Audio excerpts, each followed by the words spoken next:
we're focusing on the end of April. In reality, you hear it every once in a while. If you go back and listen, he's even dangling the carrot of maybe June 1st. I'm trying to bank some observation because we are going to talk next about the Trump plan. I think it's very interesting to hear your perception and also maybe describe it in more details. But trying to bank some observations from what we talked so far, I'm saying it like what I'm thinking of, and would appreciate your thoughts about it. Consumer confidence going down means that we might anticipate seeing the home ownership demand being restrained, or maybe go down for people that consider to go into home ownership, to say maybe we'll see what's going on and keeping the rental their rental housing in the meanwhile because of the confidence. And I'm not talking about even people that might be constrained to sell their house, eviction or, real economical issue. I'm just talking about consumer confidence. If you had a gun to my head and my back against the wall, I would disagree with that. I would disagree with the waning of home ownership. If anything, what I see as indicators in the market, and I look at indicators more on the human side than the financial side, but I can marry the two together in this example. In my opinion, from the government level coming out of this, I think they will do things to stimulate home ownership, whether that's incentivizing down payments or financial terms, what have you. I think the government's going to be a proponent of home ownership. That's number one. The other side of it is, with everybody sheltering in place, home has become a higher value to them than it used to be. For some people, and I'm not going to specific demographics, all across the board, home became a place where they slept and hung their clothes because they were out and about all the time, from dining out, traveling, working, socializing, what have you, where now that has all changed. And if you go and research, there's a phenomenal demand right now for home gardening, because people are home and they see for the near future they're going to be there, and the idea is, well, I'll just do some gardening. I watched it happen in my own neighborhood this weekend. People who never worked in their yard were out working in their yard. So again, and Gianni, you and I talk about this all the time, about habits, and we have new habits forming that, because of the fear, because of those things I talked about before, because of the fear in confidence, I don't see it.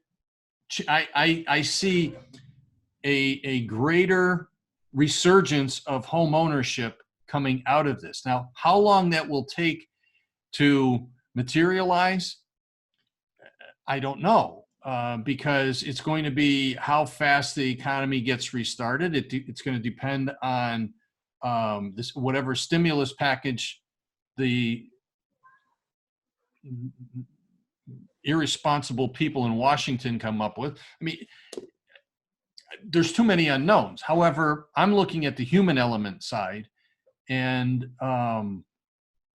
for our investors, I would be planning, are there properties where I have a good tenant and I would like to sell it? And that being, you're not going to go knock on their door the day things open back up, but is that in your plan that, 30, 60, 90 days coming out of this, am I going to approach them about buying the property?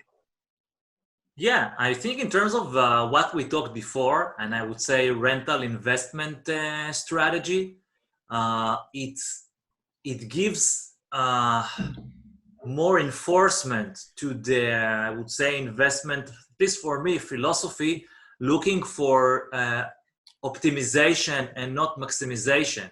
Because doing, for example, rental investing, and I get this in the Israeli forums all the time, and also in my emails, and I shared it with you along the, I don't know, months and years that we are talking together. You know, people buying properties in very difficult areas and having difficulties all the time with the tenant, or thinking, oh, I have a poor management company. No, you know, even if you give a chef a great, a poor raw materials, why do you expect a gourmet meal, right? That's exactly right.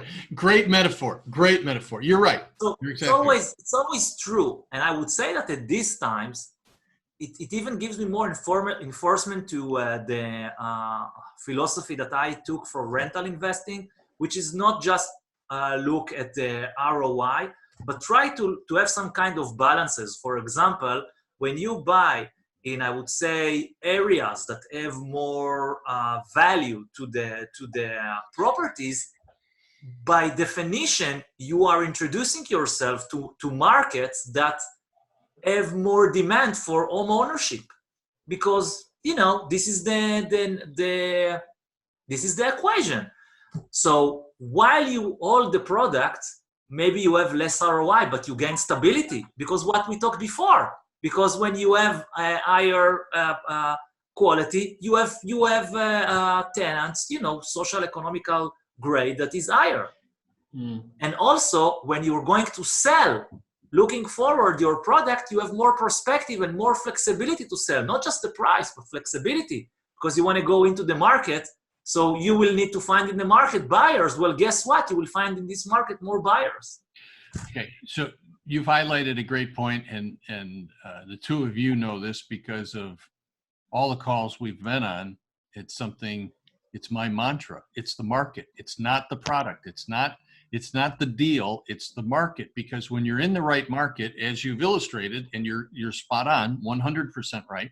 When you're in the right market, you have multiple options when it comes time for sale, liquidation, or exits. I mean, you could have, if you have a rental in a good community in the right market, you are lined up with options. But if you're buying a property solely based on price and ROI, many times, and I'm going to say in most situations, you're limited on your exit strategies. And in situations like this, you become trapped. I think the most important thing as a foreign investor looking in, Gary, like it's probably easier for local investors to find those markets. I guess Nir and I, we have to leverage, investors like yourself and network with people to help find those markets. I couldn't disagree more. I would put the two of you up against 85-90% of the investors here locally, and the two of you understand our market better than most of them because you've done the homework and you understand that market communities are important. And yeah, it's funny, we're starting to hone around that, because I wrote a note down here. I wanted to talk about cities. This is and this is important information for the investors that would be listening to this. So there's been a lot of focus on what will happen in the market coming out of this. What will the demand for rental property versus purchasing? How long is it going to take for recovery? And this is, one of my previous. One of the things on my resume is I was an elected official. I was a city council person. And let me tell you, that's where the hurt is going to be. Probably it will start to appear in some cities next month. In others, it will start to show over the course of the summer, because the way our government is structured here in Northeast Ohio, cities are heavily dependent on income tax. So you have several layers of tax on the income that you make. You have federal income tax. In Ohio, we have state income tax, and then you have local or city income tax. And that is how they survive. That's how they keep the streets clean, collect the trash, and all that. Well, when people are out of work and they're not paying tax on income, the cities are what's going to pay the price for this. So if you take cities in and around Northeast Ohio that are already teetering on the cusp of financial disaster, this has now pushed them over the edge. So if the city becomes unstable, and some of those cities, and I'm not going to name them because I don't want to rush on anything, but you can sit there and think, you guys know what I'm talking about, but I'm not going to put it out there for the rest of the community. Idea, not the specifics. I agree. Yeah, but you have they're higher than average property taxes. Their demographics of the people, their residents, are lower middle income and low income people who are now out of work. They're the support staff for many of the businesses that are now stalled. It's that compound recipe for disaster. So that plays, and the reason I'm bringing this up is because that plays into the value of the real estate.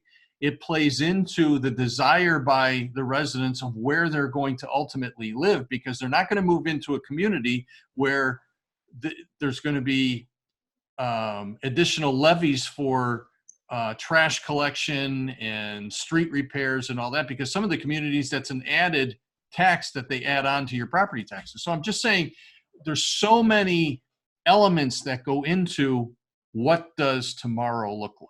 It's not just as simple as, will the Trump plan work? I'm looking at Main Street America, and it's a different perspective. Yes. So first of all, it would be interesting to talk about the macro, about Trump's plan, but you were going to the micro, and I love it. For me, and I'm always saying that for me, it's about the details, and watching the minutes, the hours will take care of themselves. I think it's something that we are similar in that. Mm-hmm. And I think that for people, or maybe the greed mentality that say, oh, okay, stock market on the sale and the real estate market is on the sale, so now let's buy cheap. Even if you buy discounted property and not buying in the right location, first of all, you're not seizing the really best opportunities if you would buy the let's say, right in the right markets. And secondly, is, risk is everything you don't know. And this is a great example of taking redundant risks, not knowing the details. And maybe an extension thought for that is, because I'm managing a forum in Israel, I get sometimes from Israelis that watch me through the years, they say, Nir, I'm watching what you are writing and giving for years. So I want to work with you, but I want to invest in, I don't know, Texas, because I have family over there. And I'm saying, no way. I'm not qualified to give you value over there, because I don't know the specifics. And it relates to what we talked before, doing the homework, knowing the markets, knowing the people, talking with, Gary, the way we are talking each week. For me, it's a massive value. Because I think without these conversations that doing, and I'm doing it daily because of the day-to-day work, how can someone know the details about the markets, the areas, and what to do? So I think this is a great observation for people that say, yes, I want to buy, to understand it's not just a matter of the right price. There is more into it.